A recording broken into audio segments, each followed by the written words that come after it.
जय भीम साथियों, I am Rahul and today in this video हम डिस्कस करने वाले हैं यदि बाबा ना होते पुस्तक का 3rd चैप्टर, जो कि लिखा नहीं है लेकिन तीसरी कहानी है डॉक्टर बाबा साहब अम्बेडकर की। और यदि आपने पिछली 2 वीडियोस अगर नहीं देखी हो तो आई बटन में क्लिक करके उन वीडियोस को ज़रूर देखें। और स्टार्ट करते हैं। तो तीसरी कहानी है जो कि बाबा साहब अम्बेडकर के बचपन से संबंधित है, हमारी रोटियां छू जाएंगी। तो बचपन का किस्सा है और बाकी भी अदर इन्फॉर्मेशन है। स्टार्ट करते हैं। जब रामजी सूबेदार की स्टोर कीपरी की नौकरी छूट गई तो वह परिवार सहित सतारा से बम्बई चले आए, यही सोचकर कि बम्बई में बच्चों की पढ़ाई भी ठीक से हो सकेगी।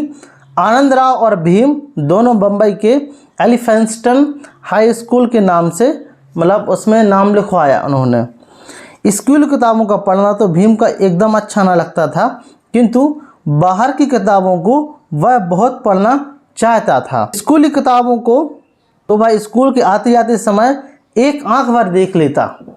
आगे लिखते हैं, बुद्धिमान होने से उनसे भर से ही स्कूल में उनकी पोजीशन बनी थी।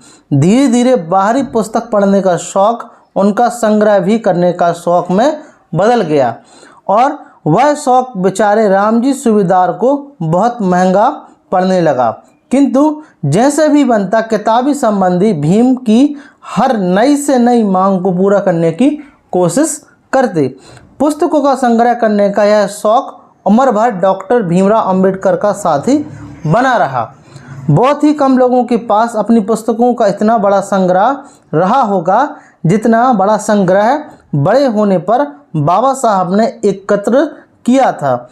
उन्होंने अपना राजगृह मकान कुछ अपने रहने वालों के लिए नहीं बनवाया था, बल्कि पुस्तकों को रखने के लिए बनवाया था, बड़े में जब वो बड़े हो गए थे। एलिफेंस्टन हाई स्कूल सरकारी स्कूल था तो क्या हुआ, अध्यापक और विद्यार्थी तो वहाँ भी दकियानूसी ही थे। एक दिन गणित के अध्यापक ने भीम से कहा, जाओ तुम बोर्ड पर इस सवाल को हल करो। जो ही भीम बोर्ड की ओर बढ़ा, लड़के चिल्लाए, हमारी रोटियां डिब्बे में रखी हैं, पीछे रखी हैं, बोर्ड के पीछे रखी हैं, वह छू जाएंगी। जब लड़कों ने अपने अपने डिब्बे उठा लिए तब भीम बोर्ड के पास जा सका। तो ये कहानी है। आगे है, अध्यापक ने लड़कों को कुछ नहीं कहा, उनका काम तो गणित पढ़ाना था, कुछ शिष्टाचार सिखाना नहीं। और छुआछूत मानने को तो वह भी अपना धर्म ही मानता रहा होगा, क्योंकि आखिर वह भी हिंदू ही था। वो क्या था? हिंदू ही था। और एक बार एक ब्राह्मण अध्यापक ने भीम से कह ही दिया था कि अरे तू महार आकर पढ़ लिख कर क्या करेगा। भीम ने मुंहतोड़ जवाब दिया था कि मैं पढ़ लिख कर क्या करूं सर, यह पूछना आपका काम नहीं है कि मैं पढ़ लिख कर क्या करूं। बाबा साहब ने जवाब दिया था, यदि आपने दोबारा इस प्रकार मेरी जाति का उल्लेख कर मेरा अपमान किया तो इसका परिणाम अच्छा ना होगा। यह बाबा साहब अम्बेडकर ने बोला होगा। ऐसा उत्तर कोई भीम ही दे सकता है। रामजी सूबेदार की यह बड़ी इच्छा थी कि भीम संस्कृत भाषा का बड़ा पंडित बने, लेकिन आनंदराव और भीमराव दोनों जने संस्कृत पढ़ना चाहते थे, किंतु वे असमर्थ थे। संस्कृत पढ़ाने वाले ब्राह्मण पंडित ने साफ साफ कह दिया था कि मैं अछूत लड़कों को संस्कृत नहीं पढ़ाऊंगा।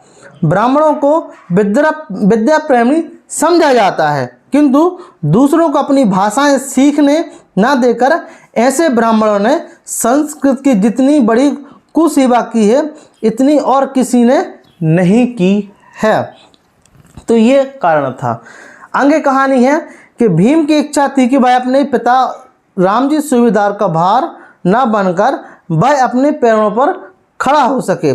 सतारा में रहते समय एक बार उसने स्टेशन पर जाकर कुली का काम भी किया था। बाबा साहब अम्बेडकर ने वो चाहते थे कि इंडिपेंडेंट बने, उन पर बोझ ना बने। इतना ही नहीं, वह कई बार बम्बई पहुंचकर मिल मजदूर बनने के ख्याल से अपनी बुआ मीरा के पैसों की थैली भी चुराई थी। बाबा साहब अम्बेडकर ने उनकी थैली भी चुराई थी, किंतु हाय ये भाग्य, उस थैली में सिर्फ एक आधा आना ही था। यह हम आपको बता ही चुके हैं। यद्यपि भीम स्कूल किताबों की पढ़ाई को बहुत महत्व नहीं देता था, किंतु बाहरी पुस्तकें बाहरी पुस्तकें पढ़ता था, बहुत ज़्यादा पढ़ते थे मतलब उस टाइम पे। अब भी पढ़ते थे, जब बचपन की बात हो रही है इसलिए ऐसा आ रहा है, ठीक है, बचपन की बात कर रहे हैं। ज्ञान कुछ स्कूली किताबों में कैद नहीं रहता। स्कूलों से छुट्टी मिलते ही भीम के पास एक बगीचे में एक निश्चित स्थान पर जा बैठता और अपनी किताबों में डूब जाता। श्री कृष्णाजी केलुस्कर के नाम से एक सहृदय अध्यापक का ध्यान भीम की ओर आकर्षित हुआ। उन्होंने भीम से पूछा कि उसका सारा परिचय मालूम किया। जब उन्हें मालूम हुआ कि भीम एक अछूत विद्यार्थी है और वह जितने चकित हुए उतने ही प्रसन्न भी हुए। वह भीम को पढ़ने के लिए अच्छी अच्छी पुस्तकें मतलब देने लगे। आगे लिखते हैं, अब भीम इतने बड़े हो चले थे कि उन्हें केवल भीम ना कहकर भीमराव कहना योग्य होगा। सन 1907 में भीमराव ने मैट्रिक परीक्षा उत्तीर्ण की। उन्होंने 750 में से कुल 282 नंबर मिले, मतलब 785 में से कुल 282 नंबर मिले, जिसका मतलब था कि वह तीसरे दर्जे में ही उत्तीर्ण हुए। उस समय किसी अछूत विद्यार्थी के लिए यह भी बड़ी बात नहीं थी कि उसे मैट्रिक पास कर लिए।